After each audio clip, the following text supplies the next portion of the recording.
Hello, it's Eve. Welcome back to my channel. Today is day 5 of the DIY gifts series. I'm cold. I've just taken off my jumper in order to show you something. I'm actually frozen. It's so cold. Light's terrible because of that. We've got like snow, darkness. So today I thought I'd show you how to make a bow tie. I'm going to show you 2 different methods. I made one for him. This is an original from when I had my brand in London, and I was like, you know, I'm going to drag out that pattern. I'm going to show you how to make your own. So I'm going to show you 2 versions. The first, this is the one for David. It's got an elasticated end just to give him a bit more flexibility. You could of course add more elastic length of it if you want, because I can't get it over my head. He's not going to be able to. I think it's fine for him to learn how to tie a bow tie. He says he wants to learn, so that is that. Can you see it?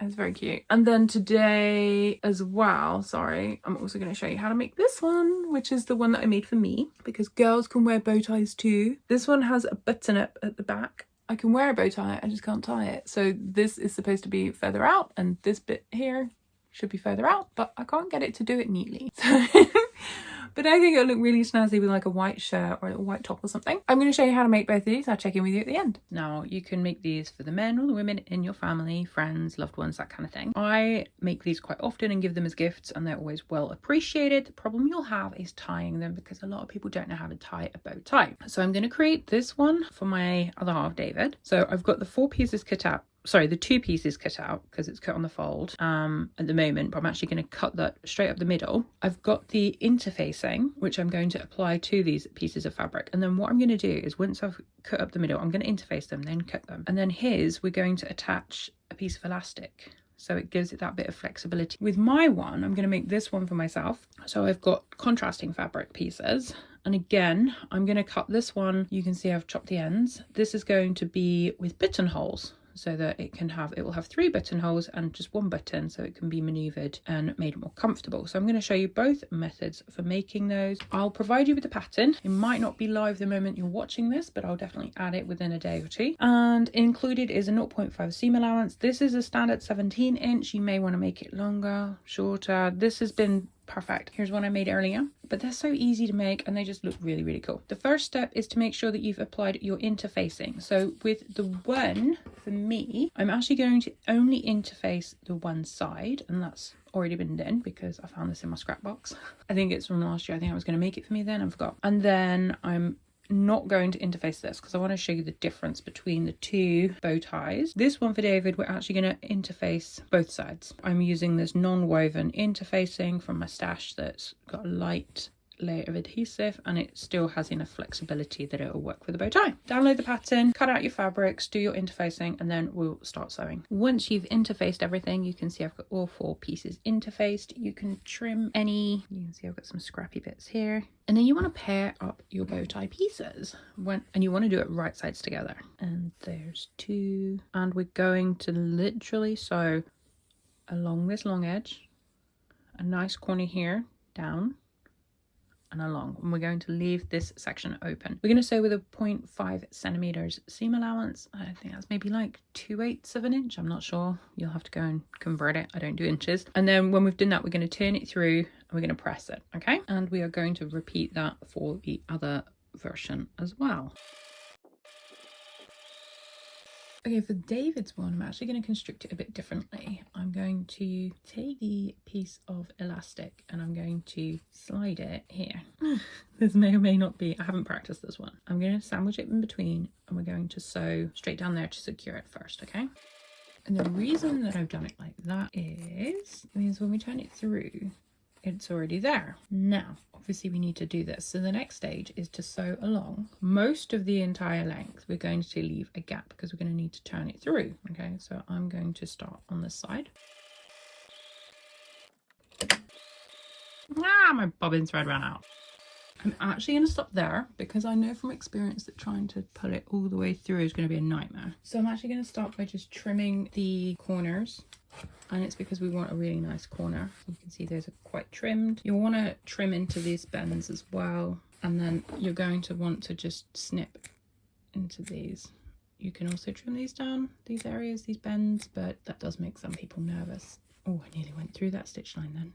Then we have the fun of trying to push this through. You're going to want a tool that is not sharp. So I've got these lace bobbins or a crochet hook using the end. So they're not sharp. And what you're going to do is you're going to use it to help guide the fabric through. My recommendation is to fold, and then you can try and ease it through. If you had a bodkin, you might, like one that's long enough, you might be able to go through and grab it. I've never had much luck with a bodkin doing these. So you're just going to continue to maneuver it, feed it through.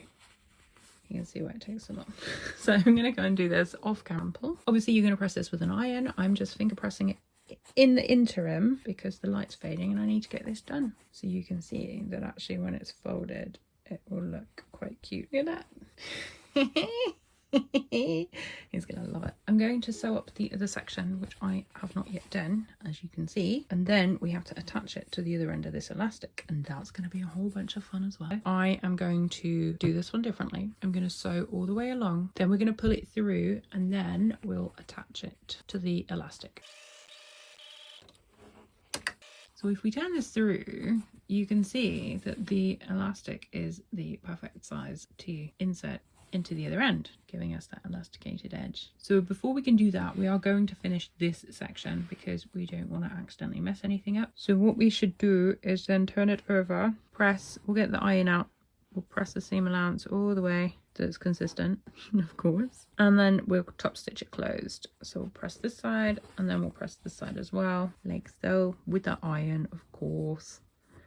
And then I'll top stitch it and then I'll come back to you. Can you see along here using the black thread? I've closed it with top stitching. Now we need to insert it into here. We're going to turn it through and then we want to insert the elastic into that space, and then I'm just going to top stitch down again. Okay, in the interests of, you know, giving you options, I'm going to show you the method using a bodkin. This is the other version. I've trimmed the corners and then I've actually cut into the curves for this version so that you can see the difference. And then to insert my bodkin, I'm just going to put it in here. Just feed it all the way along. You just want to be really careful that the claw bits don't snag the fabric. And then this is where it gets a little bit tricky. So I'm going to turn it on its side. So instead of being flat, like you can see the outline, I'm turning it so it's more upright. But I'm going to shove a section in, close it, and then I'm going to move the metal ring up the bodkin. You'll see what I mean when I bring it back out. And then we're just going to ease that. Now this may or may not work. It's not really worked for me before when I've tried it.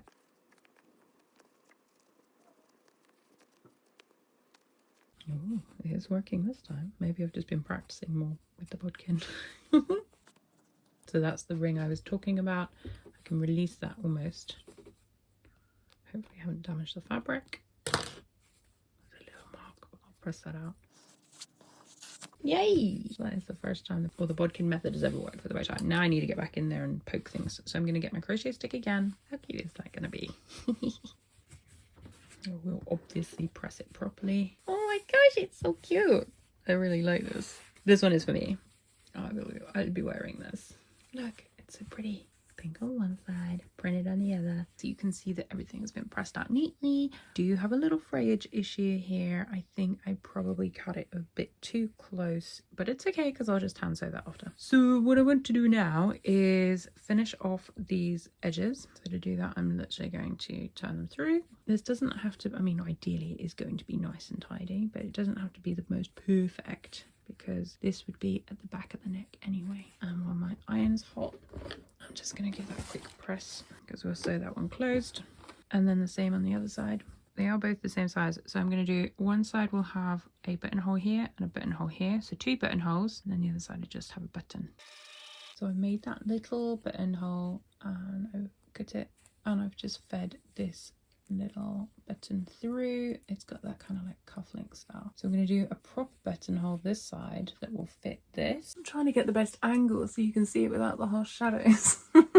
So this was cotton fabric. It was curtain cotton, so it's quite heavy. And then I used a cotton sateen on the inside and it's just really lovely. I only interfaced one side because I didn't want to have too much bulk, but clearly it's still a bit too bulky. I like it. I'm going to wear it anyway. So that's how you make bow ties. I hope you enjoyed it. Give the video a like if you did watch it until this point, because why not? You're still here. Thanks again for watching. Take care. Thank you again for watching. Take care of you, and I'll see you tomorrow. Bye.